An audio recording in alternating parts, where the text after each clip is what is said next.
If you're like me, this is the season your mailbox is overflowing with requests for donations to nonprofit organizations.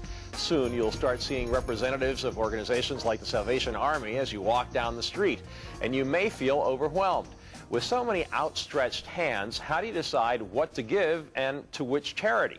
Joining me with some advice is Lisa Dietlin, President and CEO of Lisa Dietlin and Associates. Her company assists individuals and organizations in developing what she calls transformational philanthropic strategies. Lisa, great to have you here. Nice to be here. We need the information at this time of year, but Absolutely. What is transformational philanthropy? Transformational philanthropy is charitable acts that transforms both the giver and the receiver.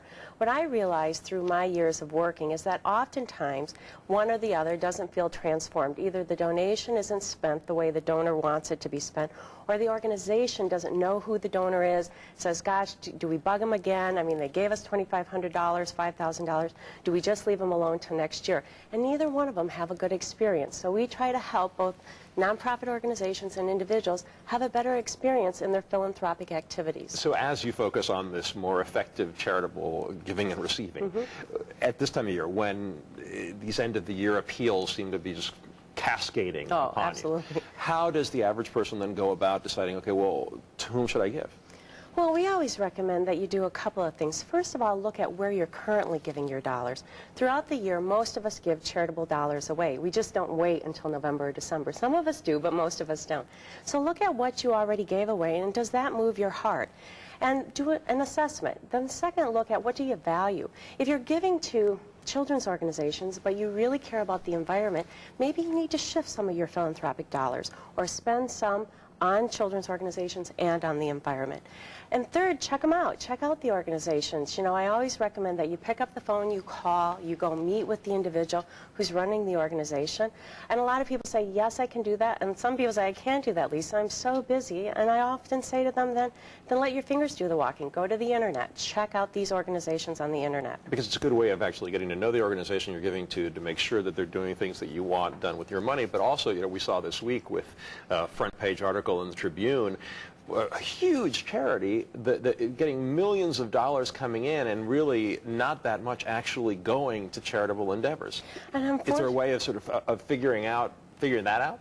Absolutely. If you go to guidestar.org, they post all the 990s of organizations. That's their tax filing requirement. And you can see how many dollars are spent on administration and how much on programming. But it is a shame. And when front page articles like what happened in the Tribune this week happens, it turns people off to charity.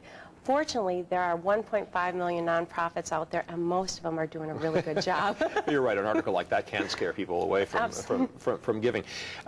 One thing you've said is that, especially at the end of the year when you're getting all these, these last-minute appeals, that you should not let guilt in any way be your motivating factor when you're deciding whom to give to. I often say, don't let guilt drive your philanthropic decisions. Oftentimes, it's a friend coming to us, it's a colleague at work. It's just easier to throw $25 at the problem than really looking at what you value and what do you care about. Your dollars are making a statement about what's important to you. And you have to be very, very cautious, I think, about where you put your charitable dollars because there is such a great need. And you're saying don't be shy about saying no, and also don't be shy about giving a small donation. Absolutely. Saying no is critical. I often recommend to my clients, set a charitable budget and stick to that budget. That makes it easy to say no. Sometimes you might want to set a little aside in case that special organization comes to you and it tugs at your heartstring and you go, goodness, I wish I had a few extra dollars. But set a budget and it makes it easier to say no. And if you can't give dollars, that people should consider volunteering. Absolutely. Or giving things in kind. At this time of year, we often hear about families that don't have food, right. And we often hear about children who might not have presents under the tree. And there's a way that even if you can't give dollars, you can give other things that will make you charitable. And some people do have to be careful. Some people give too much given their financial situation. Or they get asked too much. I mean, I can't tell you the number of people who tell me that Oprah or Michael Jordan or Bill Gates should be their donor. I have to say to them, well, if you know them, that's great. But most of the time, we need to look in our own backyard. And we need to look at people who have been donors to us in the past and ask them if a new project or program or something that's come up in our organization will move them to make an additional donation. But don't let guilt drive your philanthropic decisions. Set a budget. decide what you value, do an assessment, and have fun with it. And when it's done well, when there is that transformational aspect you talk about, there are real psychological benefits to it. There are.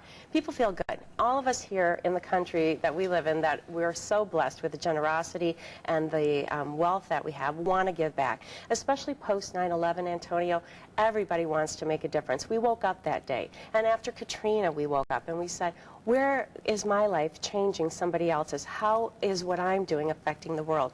We all want to go out of here one day and have people say really good things about how we transformed the world. And I think that charitable acts can make that happen. And now, of course, you can get tax benefits, which can also help you finance how much you Absolutely. give. People should be careful about, if they want to get their tax benefit in 2007, about they have to make their done at a donation. certain time.